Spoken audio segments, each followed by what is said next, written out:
আসসালামু আলাইকুম প্রিয় দর্শক, আশা করি সকলেই ভালো আছেন। সকলকে স্বাগত জানাচ্ছি আজকের ভিডিওতে। আপনারা যারা 18তম নিবন্ধনে চূড়ান্ত পর্যায়ে উত্তীর্ণ হয়েছেন তারা সকলেই এই মুহূর্তে ষষ্ঠ গণবিজ্ঞপ্তিতে কিভাবে আবেদন করলে আপনার কাঙ্ক্ষিত প্রতিষ্ঠান পাবেন বা প্রতিষ্ঠান চয়েস দিলে আপনার যেই কাঙ্ক্ষিত প্রতিষ্ঠান সেটা কি আদৌ পাবেন কি না এই বিষয়টা নিয়ে একটু চিন্তিত, বা কিভাবে চয়েস দিলে আপনার কাঙ্ক্ষিত প্রতিষ্ঠান আপনি পাবেন সেই বিষয়টা নিয়ে এই মুহূর্তে ভাবনায় আছেন। দেখুন, আপনার কাঙ্ক্ষিত প্রতিষ্ঠান পাওয়ার যেই নির্ভরতা এটা একমাত্র ডিপেন্ড করছে কিন্তু আপনার মেরিট লিস্টের উপর, অর্থাৎ জাতীয় মেধা তালিকায় আপনার অবস্থান কত সেই বিষয়টার উপর নির্ভর করবে আপনার কাঙ্ক্ষিত প্রতিষ্ঠানে আপনি চাকরি পাবেন কি না। তো যে কম্বাইন্ড মেরিট লিস্ট জাতীয় মেধা তালিকা কীভাবে দেখতে হয় সেই বিষয়টা নিয়ে আজকের ভিডিওতে আলোচনা করব। চলুন শুরু করা যাক।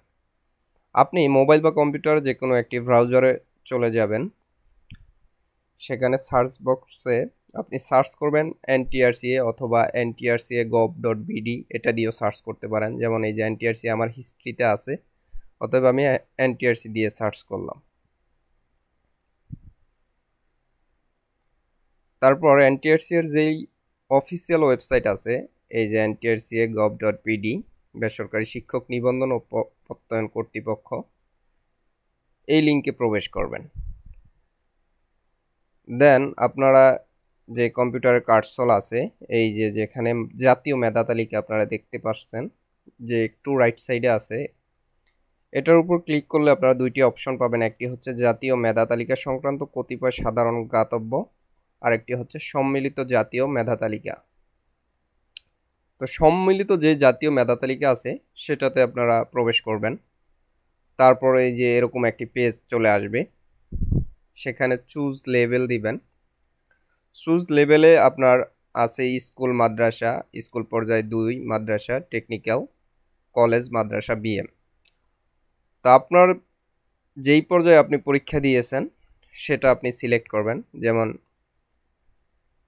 স্কুল মাদ্রাসা, টেকনিক্যাল। তো আমি স্কুল মাদ্রাসাতে প্রবেশ করলাম। আপনি আপনার লেভেলে প্রবেশ করবেন। তারপর হচ্ছে চুজ সাবজেক্ট, আপনি যেই সাবজেক্ট থেকে পরীক্ষা দিয়েছেন সেই সাবজেক্টটা এখানে চয়েস করবেন।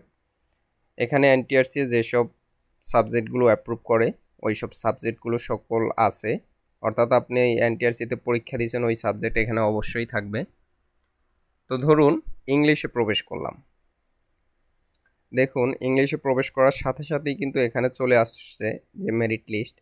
এখানে এক পেজে 10 জনের মেরিট লিস্ট দেখা যাচ্ছে। আপনি চাইলে এটাকে বাড়িয়ে 100 পর্যন্ত দেখতে পারবেন। তো ধরুন 50 জনেরটা দেখার জন্য চাইলাম। এই যে এখন এক পেজে 50 জনের মেরিট লিস্ট আসছে। তো এইভাবে তো আসলে আপনি খুঁজে বের করতে পারবেন না, আপনার মেরিট লিস্ট খুঁজে বের করা খুব কঠিন হয়ে যাবে।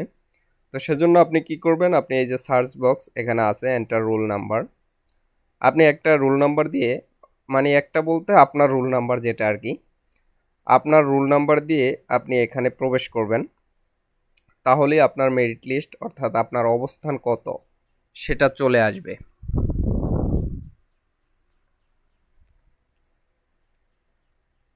আমি এখানে সাপোজ একটি যে কোনো রোল নাম্বার দিয়ে আমি এখানে সার্চ করি।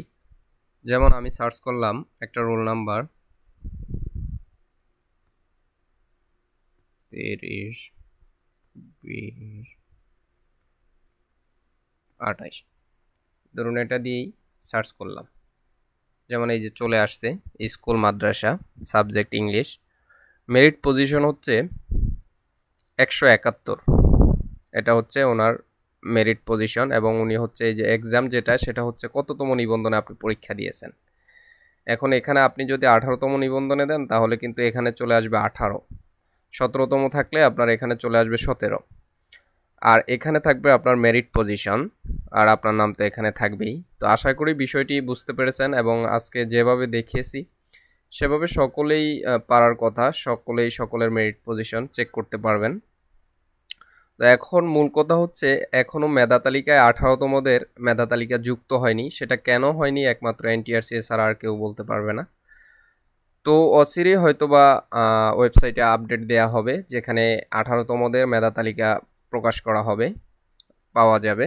তখন আপনারা আপনাদের মেরিট পজিশন চেক করে নেবেন, কেননা চাকরি অনেকটাই নির্ভর করে আপনার মেরিট পজিশনের উপর। ধরুন আপনি মেরিট পজিশনের শেষের দিকে আছেন, আপনি খুব ভালো ভালো প্রতিষ্ঠানগুলো চয়েস দিয়ে রাখছেন ফার্স্টেই, তাহলে কিন্তু হয়তোবা আপনার চাকরিটা অনিশ্চয়তার মধ্যে পড়ে যাবে। সেখানে কি আপনি থাকবেন নাকি থাকবেন না সেটা আদৌ কেউ জানে না। তো মেরিট পজিশন দেখে আবেদন করাটাই আমি মনে করি ভালো হবে। কিন্তু কেন এনটিআরসি বিলম্ব করতেছে সেই বিষয়টি আমার জানা নেই। তো সবাই ভালো থাকবেন, সুস্থ থাকবেন। আসসালামু আলাইকুম। আজকে এ পর্যন্তই।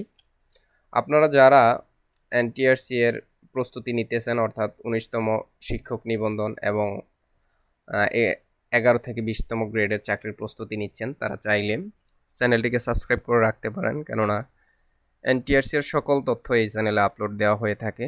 সবাই ভালো থাকবেন, সুস্থ থাকবেন। আসসালামু আলাইকুম।